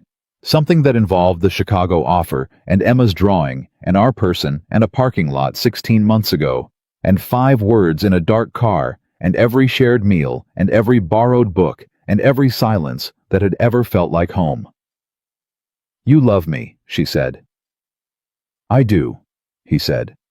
And there it was again, the same quiet certainty from the same man who had once said it as a joke, and was now saying it as the truest thing in his vocabulary. "Since when?" she asked. He considered it seriously. "Honestly, probably the parking lot. When you didn't ask what was wrong. You just stayed." He paused. "But I think part of me knew it before that. I just didn't have the courage to name it." She looked at him for a long time. She thought about what she had told him about her ex, about the leaving, about rebuilding everything from zero and deciding she was done needing anyone. She thought about what she had built. She thought about the armor and the mornings and the performance of competence and the particular sophisticated loneliness of being surrounded by people who saw the chair before they saw her. Mente. And she thought about this man who crouched down to be eye level with her, who stayed in a parking lot, who put leftover pasta in a hallway because his daughter asked him to, who had called this empty hall where it started because he understood that origin mattered, that the place where something true first surfaced was worth returning to. "I called my office this morning," she said, "before you knocked." He blinked. "I asked Patricia to pull research on remote executive frameworks, VP-level arrangements, precedents for negotiating location flexibility in senior roles. She held his gaze. Because I wanted to know if there was a version of Chicago that didn't require leaving. Before I had this conversation, before you said anything. She paused. I wanted to know if I could have both things. He was very still. And, he said, it's not simple, she said. It would require negotiation. There would be travel. There would be months where it was complicated and messy, and neither of us would have the clean, controlled version of anything. I don't want the clean, controlled version, he said immediately. I know. She looked at him. That's why I'm telling you. The air between them had changed. It had the quality of a window being opened after a long winter, not comfortable, yet not without work, but real, moving. I haven't called Chicago yet, she said. I have until 9 o'clock. He checked. That's 40 minutes. Yes. Cecilia, I'm not asking you to decide for me, she said. I want to be clear about that. This is my decision, and I'm going to make it, because it's right for me, not because someone told me to. She looked at the empty hall around them, at the space where 6 weeks ago something had cracked open in both of them without permission. But I want to ask you something. Ask me anything, he said. If I negotiate a version of this, if I find a way to take the career and keep this, she meant the word broadly. The hall, the 4th floor, the pasta, the parking lot, all of it. Are you in not the easy version, the real version, the complicated, unglamorous, hard days included version? He didn't hesitate. I've been waiting for the real version my whole adult life, he said. Yes, I'm in. She nodded once. Okay, she said. Okay as in, I need to make a phone call, she said, and you need to drive me back. He looked at her. Something in his face shifted, not relief exactly, more like the expression of a man who has been holding his breath for 6 weeks and has just quietly let it go. Yeah, he said. Let's go. She made the call from the car on the way back. Daniel drove and said nothing, which was the exact right thing to do. She had her professional voice on composed precise. The Cecilia Hart who walked into boardrooms and was already 3 steps ahead. But he could see her left hand in her lap, and it was not entirely still, and he understood that the composed voice was real, and the not still hand was also real, and both of them were her, and he loved both of them. Good morning, she said when the line connected. This is Cecilia Hart. I'm calling to discuss the terms of the offer. A pause. Specifically, I'd like to open a conversation about a hybrid arrangement. I understand the board has expectations around Chicago presence, and I want to be clear that I am fully committed to this role, and to delivering at the level you're expecting. What I'd like to explore is whether we can structure the first 6 months as a phased relocation with significant on-site time while maintaining my current base. Another pause. I think it's worth a conversation before either of us makes a final decision. Daniel kept his eyes on the road. He heard the hiring director's voice through the phone, not the words, just the tone, cautious considering. Then Cecilia said, I appreciate that. Thursday at 2 works well. I'll send a calendar invite. A pause. Thank you. She hung up. Silence. They're talking, she said. He exhaled. Yeah, it's not a yes, it might not work, but they're willing to have the conversation. She looked out the window. Which means I haven't said no to anything yet, including this. He didn't say anything for a moment. You know, he said finally, for someone who didn't know what she wanted a week ago, you just negotiated extremely well. I always know what I want, she said. I just needed to give myself permission to want it. He glanced at her. She was looking forward, but there was something at the corner of her mouth, the beginning of the expression that was entirely hers. The real one, the unmanaged one, the one he had spent 2.5 years hoping to earn more of. Cecilia, he said. For the record, he said. I meant it. Everything I said in there. She was quiet for a moment. I know, she said.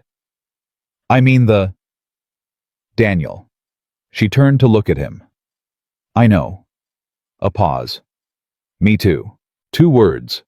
Quiet ones. Not a speech, not a declaration, not a performance. Just the truth offered plainly the way she offered all the real things, with the matter-of-fact honesty of someone who has decided that something matters enough to say out loud. He nodded. He looked back at the road. His hands on the wheel were completely steady. The next 2 weeks were not a transformation. They were something better, a continuation. The same 4th floor, the same shared meals, the same Emma narrating the social architecture of 2nd grade with the thoroughness of an embedded journalist. But something in the texture of it had changed. The careful performance had stopped. The management had stopped. What remained was what had always been underneath it, 2 people who made each other's lives better in the specific, unglamorous, daily way that actually means something. Jellier. Cecilia had 3 more calls with Chicago. She had Patricia build a detailed proposal. She worked longer hours than usual, and Daniel appeared at her door on the worst of those evenings with the building coffee, which they both agreed tasted like a memory of coffee, and she accepted it anyway, because it wasn't about the coffee. Emma, who had been informed by Daniel with age-appropriate honesty that Cecilia and Daddy were figuring some things out. A phrase Emma had accepted with the philosophical equanimity of a child who had already decided the outcome she wanted, began treating the situation as settled. She set a place for Cecilia at dinner without being asked. She began leaving drawings on Cecilia's doormat with the regularity of someone filing reports. Kel. On a Tuesday, always Tuesdays, that specific day, Daniel was at his desk at 9:15 when his phone buzzed. They said yes. He stared at the text. They said yes. He pushed back from his desk. He stood up. He walked to his front door. He opened it. Cecilia's door was already open. Thus, she was in the doorway, phone in hand, and she looked the way he had always wanted to see her look, not polished, not armored, not professionally composed, but lit up from the inside, the expression of a person who has gotten the thing they worked 12 years for and is not even slightly pretending to be cool about it. They said yes, she said. I know, he said. I just read it. Hybrid arrangement. 60% Chicago for the first 6 months, then renegotiated at review. Full VP title. Full compensation. She took a breath. I don't have to leave. Cecilia. I mean, I'll travel. I'll be in Chicago regularly. It's not... Cecilia. She stopped. He was smiling. Not the careful, managed smile he had spent 3 years giving the world. The real one. The one Emma said she could recognize from 3 rooms away. You did it, he said. She looked at him for a moment. And then she laughed. The surprised kind, the one that came from the bottom of something real, and he laughed too. And the 4th floor hallway was briefly filled with the sound of 2 adults who had spent years being very serious about the business of surviving, and were now being briefly just happy. Emma appeared in the apartment behind Daniel with the focused expression of someone who has identified a situation requiring her presence. What happened? She demanded. Cecilia got a very good thing at her job, Daniel said. Emma looked at Cecilia. Does that mean you're staying? It means I'm staying, Cecilia said. Emma processed this for exactly 2 seconds. Then she walked past Daniel into the hallway and hugged Cecilia around the middle with the uncomplicated full-body commitment that children bring to physical affection, the kind that doesn't ask permission and doesn't calculate and just does the true thing. Cecilia's arms came around her. She held Emma for a moment with the expression of someone receiving something they had not known they were missing. Daniel watched them. Better. He stood in his doorway on the 4th floor of a building he had moved into because the rent was reasonable and the school district was good, and he looked at these 2 people, his daughter, his Cecilia, their person. and he felt the full weight of what the last 3 years had been, and what the last 6 weeks had changed. He had spent 3 years building walls that looked like routines, and somehow, without any grand plan, a woman in a wheelchair and the daughter who had introduced herself in an elevator had taken them down. Not dramatically, not all at once, just the way walls actually come down slowly, patiently, one small, true thing at a time.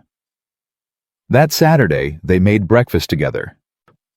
All 3 of them in Daniel's kitchen, which had not been designed for 3 people, but managed it anyway. Emma on her stool at the counter with the egg-cracking job she took very seriously. Daniel at the stove, Cecilia at the end of the counter with her coffee, and the role of quality control, which she had assigned herself, and which primarily involved commentary. "You're going to burn those," she said.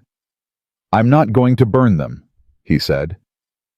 "The edge is all ready. It's caramelized. It's burned. Those are different things." "They are not different things, Daniel." Emma looked between them with the expression of someone watching a tennis match she has seen many times before and considers highly entertaining. "Daddy always burns the edges," she told Cecilia. "I know," Cecilia said. "I've been watching him do it for 2 years." "Then why does he keep—" "Because he thinks I don't notice," Cecilia said. "I notice everything," Daniel said without turning from the stove. "I burned the edges on purpose the first time, and then it became Emma's favorite style, and now I'm locked in." Emma looked at her eggs. "I do like them better that way," she admitted. "See?" Daniel said. Cecilia looked at him. He turned from the stove and looked back at her.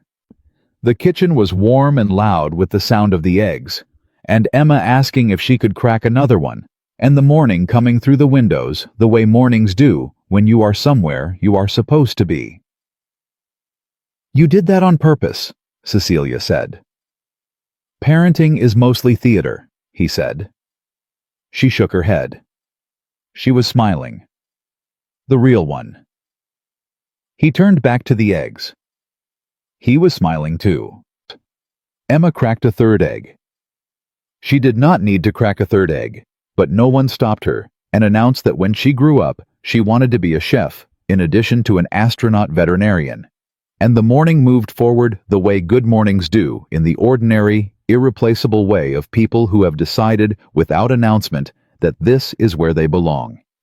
There would be hard days, there would be Chicago trips and pain days and moments when the weight of single fatherhood pressed down, and moments when Cecilia's armor went back up, and they would have to find their way back to each other through the ordinary friction of 2 people learning how to do this in real time. But that morning, there were eggs slightly burned on the edges the way Emma liked them, and 3 people in a kitchen that was too small, and nobody wanted to be anywhere else. And Daniel Carter, standing at his own stove, thought about the man he had been 3 years ago behind glass, inside his routines, convinced that safety and happiness were the same thing, and felt something he had not expected. Not pride exactly. Gratitude. For a wedding he hadn't wanted to attend. For a stranger named Gerald with too much champagne. For a microphone left unattended at the edge of a DJ table. For 5 words whispered in the dark of a car. For a woman who had been brave enough to say the true thing first. He was going to have to tell her all of that, he thought, properly, in the right place. He had an idea about when, and he was almost ready. The idea had been sitting in Daniel's chest for 10 days. Not as a plan exactly, more as a shape, something he could feel the outline of without yet being able to name all its edges. He knew what he wanted to say. He had known it since the morning in the Harrington Hall, when he had told Cecilia he loved her, and she had said me too in the quiet, unfussy way she said all the true things. What he hadn't known was how to say the rest of it. The part that came after I love you.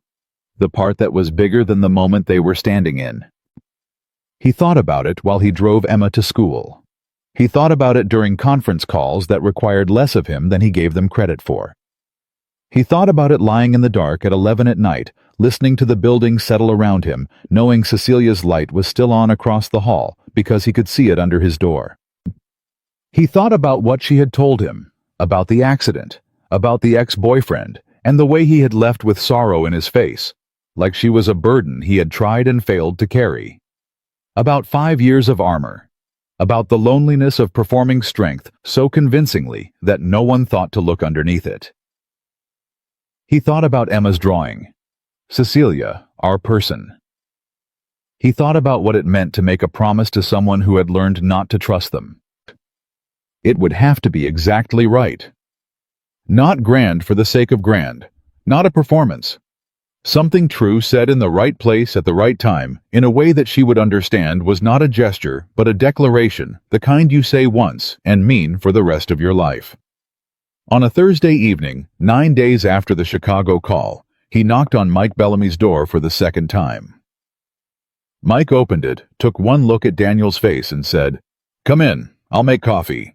They sat at Mike's kitchen table, the way they had sat at tables for 15 years, without ceremony, without preamble, with the easy shorthand of men who had known each other long enough to skip the warm-up. "Tell me what you're thinking," Mike said. "I want to take her back," Daniel said. "To the hall." Mike was quiet for a moment. "And say what?" he said. "Everything I didn't say the first time." Daniel turned the coffee cup in his hands. "At the wedding, when I picked up that microphone, I said it as a reflex, to shut Gerald up, to protect her from something I couldn't name yet." He paused. "I want to say it again, in the same place, and mean it all the way this time." Mike looked at him for a long moment. "Daniel," he said carefully, "have you thought about what you're actually asking her?" "What do you mean? I mean, what's the question? What are you asking for?" Daniel looked at him. "I'm not asking her to marry me," he said. "Not tonight. That's not—" He paused. "She spent 5 years rebuilding a life that belongs to her. I'm not walking in there with a ring and a request. That's not what this is."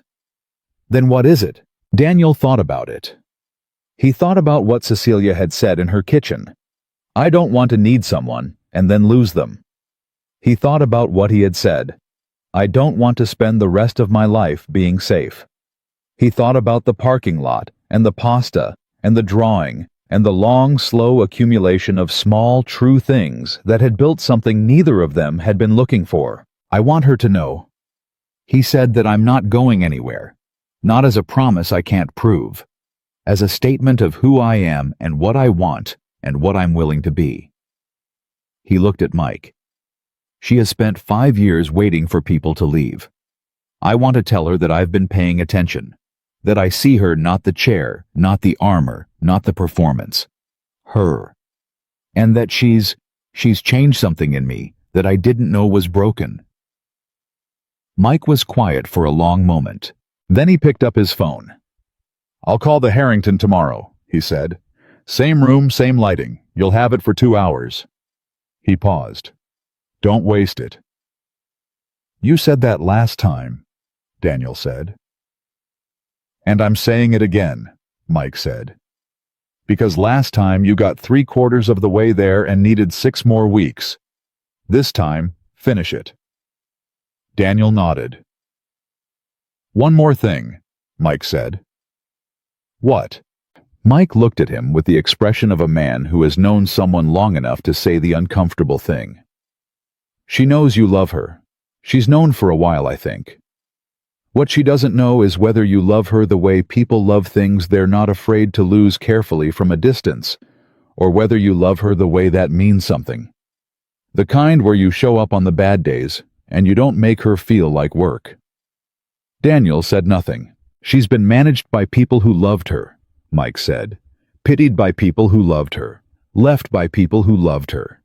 You need to say something that's different from all of that."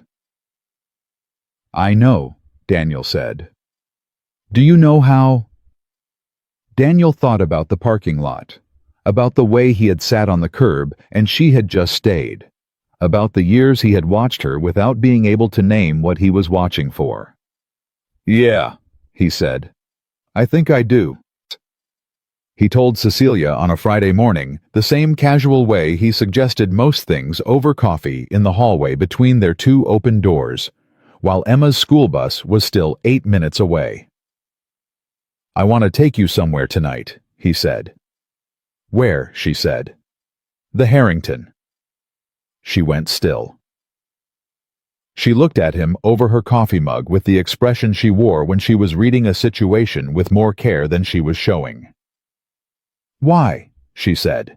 "Because I have something to say, and I want to say it there." "You can say things here. You say things here all the time." "I know," he said. "I want to say this one there." She looked at him for a long moment. He could see her calibrating the part of her that was still learning to trust this, still watching for the moment, when it became something she had misread. "Emma," she said. "Mom's coming. She's already confirmed." A pause. "You planned this," she said. "Yes." "How long ago?" 10 days. She absorbed this, the 10 days, the planning, the deliberateness of it. "Daniel," she said, "what is this?" "I'll tell you tonight," he said. "Trust me." It was the specific thing he should not have said, because she had spent 5 years learning not to trust easily, and they both knew it, and he saw the micro-expression flicker across her face, the one she thought she hid. "That's not fair," she said quietly. "I know," he said. "And I'm asking you anyway, because I've never given you a reason not to trust me, and I'm not starting tonight." She looked at him. The morning was very still around them. "Okay," she said. "Tonight." Yeah. His mother arrived at 5. Elena Carter was 63, small, precise, and completely aware of everything that was happening in her son's life, regardless of how much he chose to share, which was a capability Daniel had attributed to maternal intuition until Emma was born, and he realized it was just very careful observation. She came through the door, kissed Daniel on the cheek, took Emma by the hand with the authority of someone whose affection was not in question, and then looked at her son with the level expression of a woman who had watched him spend 3 years being careful and was quietly glad to see him stop. "You look nervous," she said. "I'm not nervous," he said.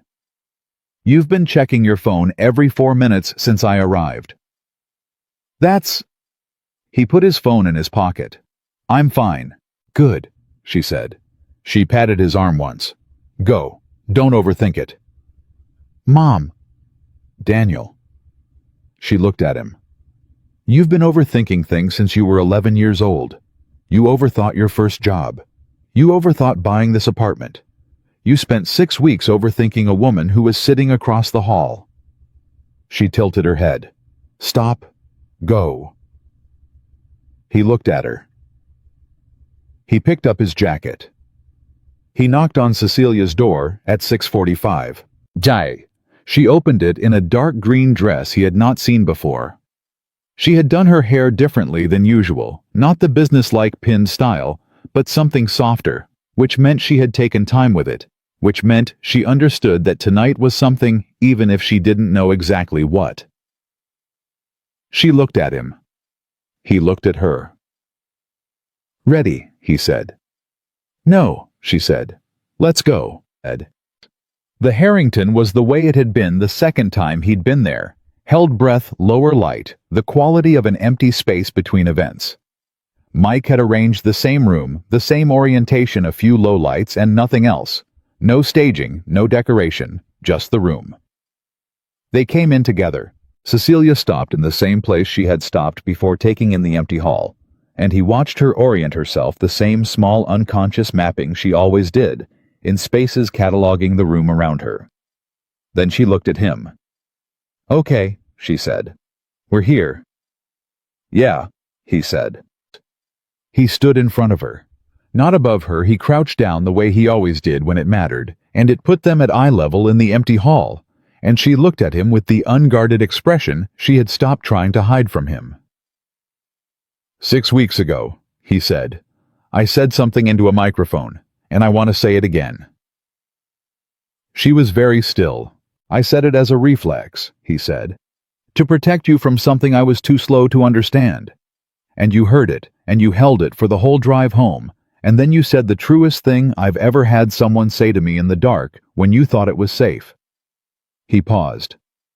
I want you to know that it was safe, that it has always been safe, that you have never been a burden to me, Cecilia, not for one day, not for 1 hour. You are the thing that made sense of the last 2.5 years. You are what I drive toward at the end of every day. You are what Emma means when she draws 3 people and calls one of them our person. Cecilia's jaw tightened, just slightly, the way it did when she was holding something. You told me about the man who left, he said. About the way he sat across from you and told you he was sorry and made his leaving sound like something that happened to him. And I want to say something about that. He looked at her directly the way she had always preferred, no softening, no sideways approach. Straight on. That was his failure, not yours. His inability to see you, all of you, the whole person, the complicated real person, was about what he lacked, not about what you are. He paused. I see you. I have been seeing you for 2.5 years. And what I see is not something I want to protect myself from. It's something I want to move toward, every day, for as long as you'll let me. The hall was absolutely silent. Cecilia had not looked away from him.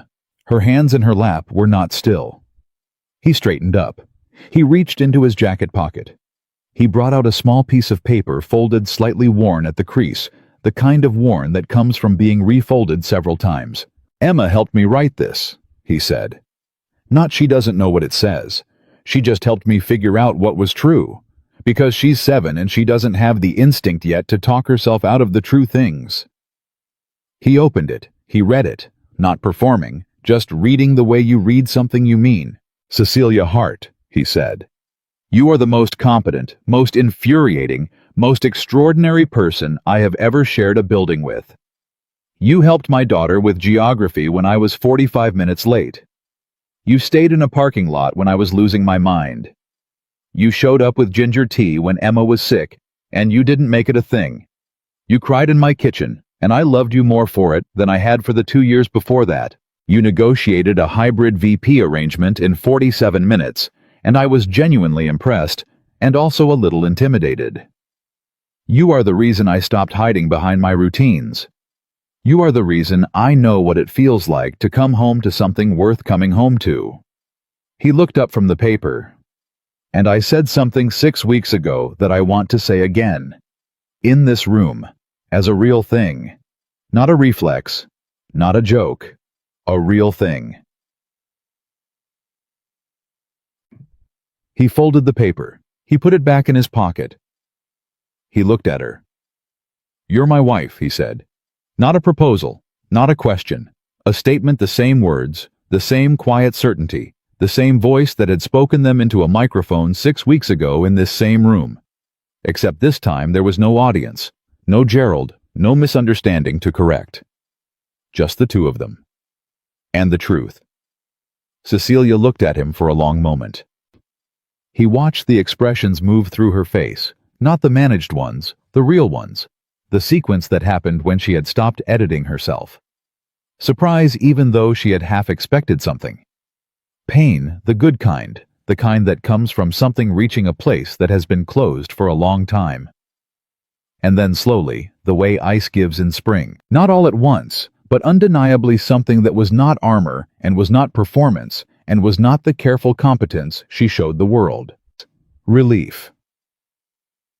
Plain simple 5 years in the making relief. Her eyes were wet. She did not try to reverse it. You practice that, she said. A little, he said. How many times? 4. Emma's drawing was the 5th draft. A sound came out of her that was half laugh, half not. You used your 7-year-old as a writing consultant. She has good instincts, he said. She really does. He crouched back down to eye level with her. Cecilia, he said, I'm not asking you for anything tonight. I want to be clear about that. I'm not asking you to change your plans, or your ambitions, or the life you built. I'm not asking for a title, or a timeline, or a decision. He held her gaze. I'm just telling you that I'm here, that I'm not going anywhere, that I'm the person who will sit with you in parking lots and carry your groceries up 4 flights of stairs, and learn exactly how you like your coffee and be someone that Emma and I come home to. He paused. If you want that. She looked at him. She reached out and took the folded paper from his jacket pocket. He let her. She unfolded it, read it, all of it, including Emma's small corrections in crayon at the margin, and when she looked up, there were tears running openly down her face, and she was not doing anything about them. You know what I told myself after Marcus left, she said. Marcus, the name she had never used with Daniel before the name of the man who had left. No, he said. I told myself that I would never be the person in the room who needed something. She shook her head slightly. I got very good at it. At being the one who didn't need, who had it handled, who was fine. A pause. I walked into your building and I met Emma in the elevator. And I thought, these are nice people, I'll be friendly, I won't need anything from them, and then somehow, he said. Somehow you made it impossible, she said. Both of you. You just kept showing up, and being real, and not flinching. She looked at the paper in her hands. You have no idea how rare that is. To have someone not flinch. I know, he said. I had to learn to stop flinching from things myself. She looked at him. I'm not good at the easy version of things, she said. I want you to know that going in. I have hard days where I'm not graceful, and I'm not good company, and I will not want help, and I will push back on almost everything. I know, he said. I will challenge every decision you make in this kitchen. I know. Including and especially the eggs. The eggs are fine, he said. The edges are caramelized, he said. She pressed her lips together. Daniel Carter, she said. Yeah. This time, she said, you really mean it. He looked at her. He smiled. Not the careful one, not the managed one, not the behind glass one. The real one. The one Emma had been recognizing from 3 rooms away. I do, he said. She reached out and took his hand. Bitch, she held it the way she held things she intended to keep, not tight, not desperate, but certain. With the unhurried certainty of a person who has made a decision they are not going to take back. They stayed like that in the empty hall for a long time, not filling the silence, not rushing past it, just being in it together, in the place where it had started, in the place where something careless had cracked open something true. Outside Columbus moved in its ordinary evening way, traffic-lit windows, the accumulated sound of a city going about the business of being alive. Inside, 2 people who had spent years building walls that looked like strength sat in the quiet and let themselves be what they actually were. Not cautious, not performing, not safe. Present. He drove them home. Mente. She sat in the passenger seat the way she had sat in it 6 weeks ago on the same freeway, the same city lights, the same radio, low and unobtrusive. But this time, she was not looking out the window, and she was not working something over in silence. She had his hand, the one not on the wheel, in her lap, and she held it in that unhurried, certain way, and neither of them needed to say anything, because the thing that needed saying had been said. Dekite. When they pulled into the parking garage, he cut the engine, and they sat for a moment in the same flat yellow light, the same ventilation hum, the same concrete walls. Last time we sat here, she said, I was trying to take back what I said. I know, he said. I'm glad you didn't let me. You would have figured it out eventually, he said. Maybe? She looked at him sideways. I might have needed another Gerald. Let's hope not, he said. She smiled. They went up in the elevator together. 4th floor. The hallway with the 2 doors across from each other, 4B and 4C. The distance of 12 feet that had always been something more than 12 feet. His mother was in the living room. Emma was asleep. Elena Carter took one look at her son's face when he opened the door, and she said nothing. She just smiled the small, complete smile of a woman who has been watching someone she loves find their way back to themselves, and she picked up her bag and kissed him on the cheek and said goodnight to Cecilia and left. Daniel checked on Emma. She was deep in a dream. The moon lamp on one arm extended across the blanket in that characteristic starfish arrangement she'd slept in since she was 3. He stood in the doorway for a moment. He looked at her. He thought about what she had drawn. 3 people. Our person. He had not told her how tonight had gone. He would tell her in the morning in some version appropriate to 7 years old. But she would know before he said a word. Because she always did. She would read it in the quality of the morning, in the way the apartment felt in the particular warmth of a Saturday breakfast that had nowhere to be.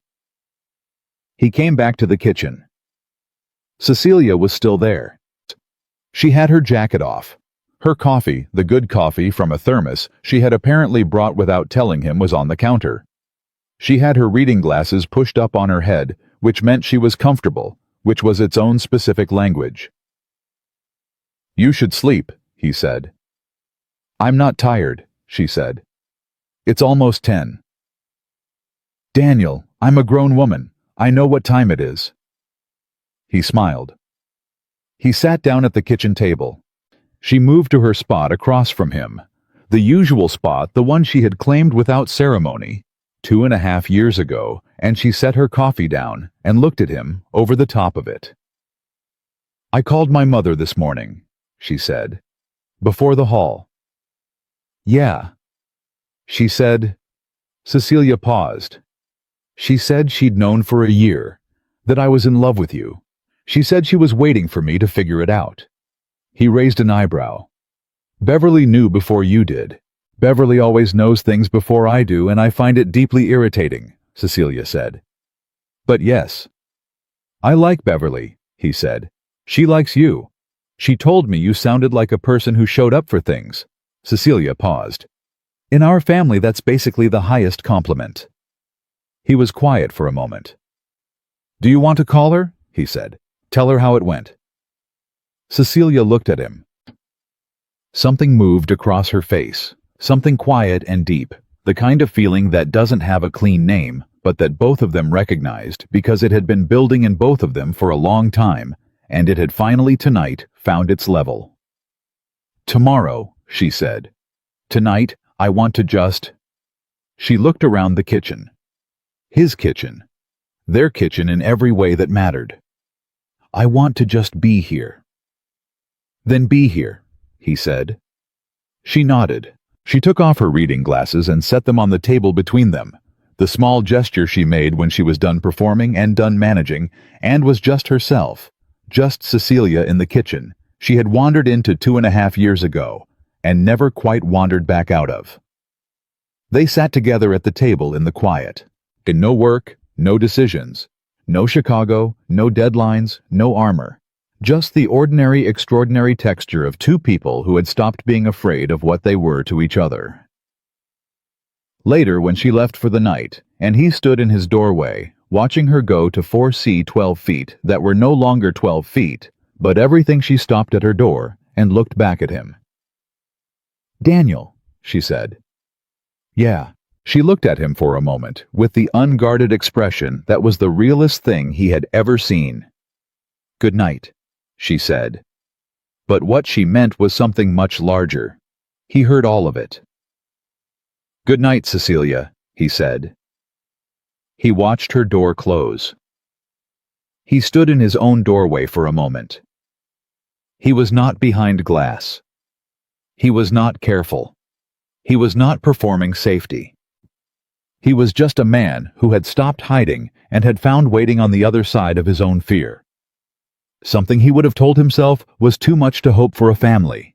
He hadn't planned a love he hadn't expected.